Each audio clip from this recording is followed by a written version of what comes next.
During this video, your prayers are going to be answered and you're going to realize that they have already been answered. I'm going to go through and tell you everything you need to know. Psalms 27:14 says, "Wait for the Lord, be strong and let your heart take courage." Wait for the Lord. The truth is, God is not ignoring you. He is not ignoring your prayers. He is not just saying, "Okay, I hear you.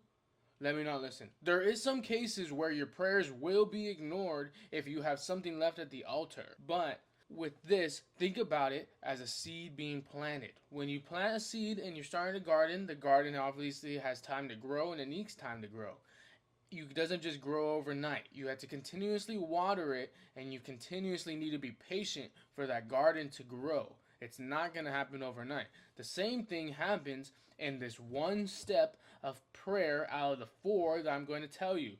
This one step involves being patient on the Lord, and the Lord saying, "Be slow."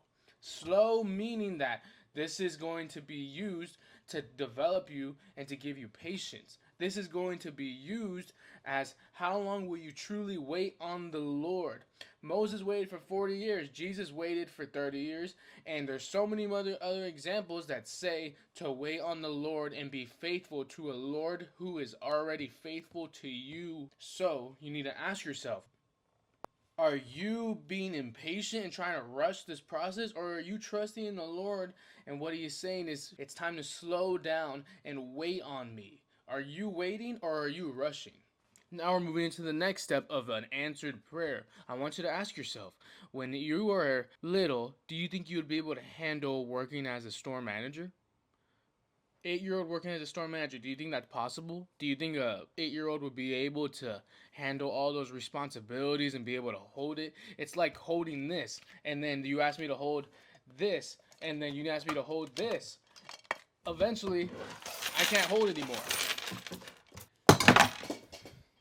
Now imagine this. Has there ever been moments in your faith or your journey where you have been pleading for the Lord to be delivered from that trial and storm that you're in? You're on your knees begging, you're doing everything in prayer and fasting that you can possibly can, and it feels like the Lord is not there.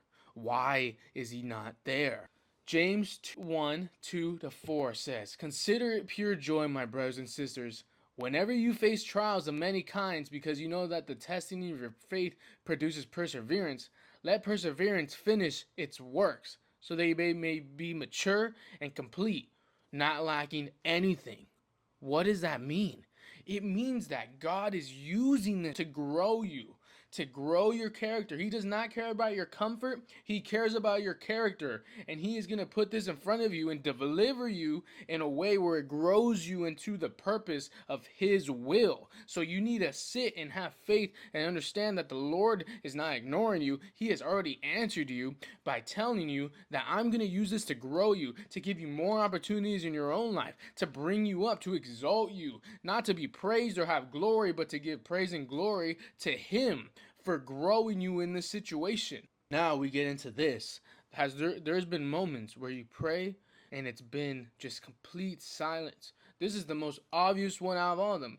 And how do you know that you're being told this? You know that if you're being told this, if it goes against God's character, if it's going against His will. Stop looking at someone else's path and ways and saying, "Why don't I have this? Why don't I have that?" He has His own specific sets of attributes, gifts, and all these abundant things to give you. But this goes into the Lord saying no. Isaiah 6:8 says, "Then I heard the voice of the Lord saying, Whom shall I send? And who will go for us? And I said, Here I am. Send me." This is the final answer to a prayer. When God puts this conviction on you, when the Lord lays these countless opportunities in front of you that are aligning, it's just continuously aligning, and it's leading to this and leading to that, and it's been years of developing and years of getting into this, or maybe it happened overnight. But you know to take this opportunity when it goes with the Lord's character. The Lord's character is never changing, and it is the same as yesterday, today, tomorrow, and forever. The Lord is saying, go. Go out and do this. Go out and take the opportunity. Go out and continuously seek Him. Go and not give praise and glory to yourself, but go out and take this opportunity to give praise and glory to Jesus Christ, who came down and rose from the dead. That answer is go. And you need to remember this every time you pray. Every time you pray and you're asking for something, you need to remember and you need to always realize, what is the Lord doing? Too many people fall in the mindset of, what am I doing wrong? Am I not fasting enough? Am I not praying enough? Am I being ignored? You're not being ignored. The Lord is always listening and He's always giving an answer. You just need to be receptive of hearing that answer. Because is He telling you to grow? Is He telling you to slow down? Is He telling you no? Or is He telling you to go out and do it? You even need to listen to the verse of when it goes to going out to do it with James 14 and says, so whoever knows the right thing to do and fails to do it, for him it is a sin. Take that opportunity. Peace.